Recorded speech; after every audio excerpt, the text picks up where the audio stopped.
ఉదయకాల ప్రార్థన.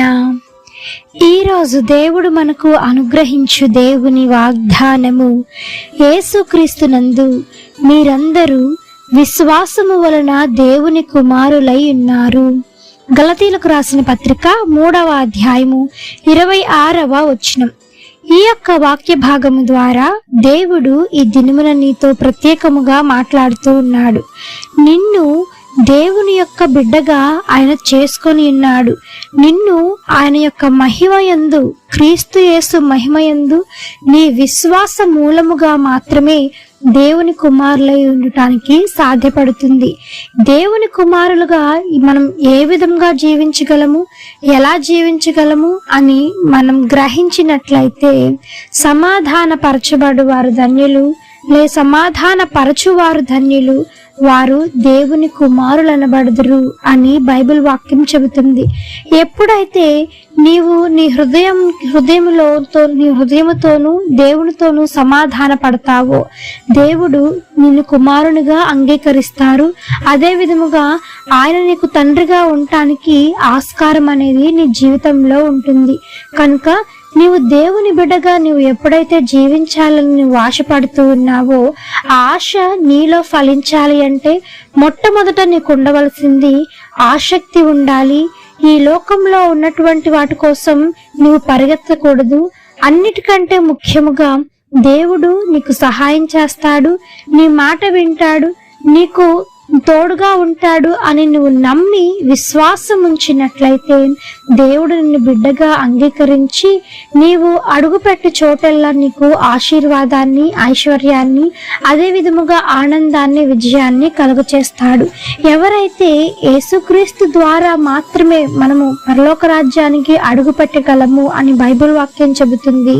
మరి ఆయన ద్వారా మాత్రమే మనం ఆయనకు కుమారులై ఉంటేనే తప్ప మనకి పరలోక రాజ్యంలో ఆ స్థానం అనేది మనకి లభించదు. కనుక ఈ రోజు నుంచైనా ఈ యొక్క నూతన సంవత్సరంలోనికి అడుగు పెట్టిన నీవు ఈ దినము నుంచైనా సరే దేవునికి కుమారుడుగా, కుమార్తెగా ఉండటానికి నువ్వు ఆసక్తి కలిగి ఉండు, ఆశ కలిగి ఉండు. అయితే నువ్వు ఏదైతే దేవుడు ఆశపడుతూ ఉన్నాడో దేవుని యొక్క ఇష్టానుసారమైన బిడ్డగా నువ్వు జీవించిన వేళ దేవుడు ఈరోజు నీతో చెప్తున్నటువంటి మాట, నీ విశ్వాసం వలన మాత్రమే నువ్వు నాకు కుమారుడివై ఉంటావు అని. దేవుని యొక్క కృప, ఆయన యొక్క వారసత్వము, ఆయన యొక్క ప్రేమ ఎల్లప్పుడూ నీకు, నీ కుటుంబానికి తోడయుండి నడిపించి దీవించును గాక. ఆమేన్. ఈ యొక్క వాగ్దానము ప్రతి ఒక్కరి జీవితంలో నెరవేరాలని కోరుకుంటూ అందరం కలిసి ప్రార్థన చేద్దాం. ప్రార్థన. మమ్మలను మిక్కిలిగా ప్రేమించిన మా ప్రియ పరలోకపు తండ్రి, మీ ఘనమైన పాదములకు వేలాది వందనములు, స్తుతి స్తోత్రం చెల్లిస్తున్నాము యేసయ్యా. ఆశ్చర్యకరుడవు, ఆలోచనకర్తవు, జీవాధిపతి మీకు స్తోత్రం తండ్రి. పరిశుద్ధుడు పరిశుద్ధుడు పరిశుద్ధుడు అని నిత్యము సకల దూతల చేత కొనియాడబడుచున్న యేసయ్యా, మీ బంగారు పాదములకు వెలకట్టలేని వందనములు తండ్రి. ఈ దినమంతయు తండ్రి మీ కాపుదల కింద భద్రం చేయండి. చేయుచున్న పనిపాట్లలో తోడై నడిపించి దీవించండి. ఎవరైతే నాయన మీతో సమాధాన పడుతూ ఉంటారు వారు మీరు బిడ్డలుగా అంగీకరిస్తున్నందుకే మీకు స్తోత్రం. ఈ దినమున ఎంతమంది వారి హృదయాల మీద చేయి పెట్టుకొని తండ్రి మీకు ఇష్టానుసారంగా వారు జీవించాలని ఆశపడుతున్నారు, మీకు బిడ్డగా ఉండాలని ఎవరైతే ఇష్టపడుతున్నారో అయినా వారిని మీరు అంగీకరించమని వేడుకుంటున్నాం దేవా. ఈ ఆర్థిక సమస్యల నుంచి విడుదల కలిగించండి, బలహీనలకు బలం చేకూర్చండి, రోగులు మీరు ముట్టండి, స్వస్థపరచండి, మరణ పడకలో ఉన్న వారిని లేవనెత్తండి, గృహాలు లేని వారికి గృహాలు కట్టుకోవడానికి దేవా మీ కృపను అనుగ్రహించమని వేడుకుంటున్నాం. ఎంతమంది బిడ్డల కోసం ఏడుస్తూ ఉన్నారో వారి గర్భాలను తెరవండి యేసయ్యా, సహాయం చేయండి. వారు ప్రాధేయపడుతూ ఉంటుండగా వారి పక్షాన నేను కూడా ప్రార్థిస్తూ ఉన్నాను తండ్రి. మీ చిత్తమైతే ప్రతి ఒక్క మూయబడిన గర్భము తెరవబడును గాక. యేసు నామములో సహాయం చేయమని వేడుకుంటున్నాం. వివాహాలు జరిగించండి.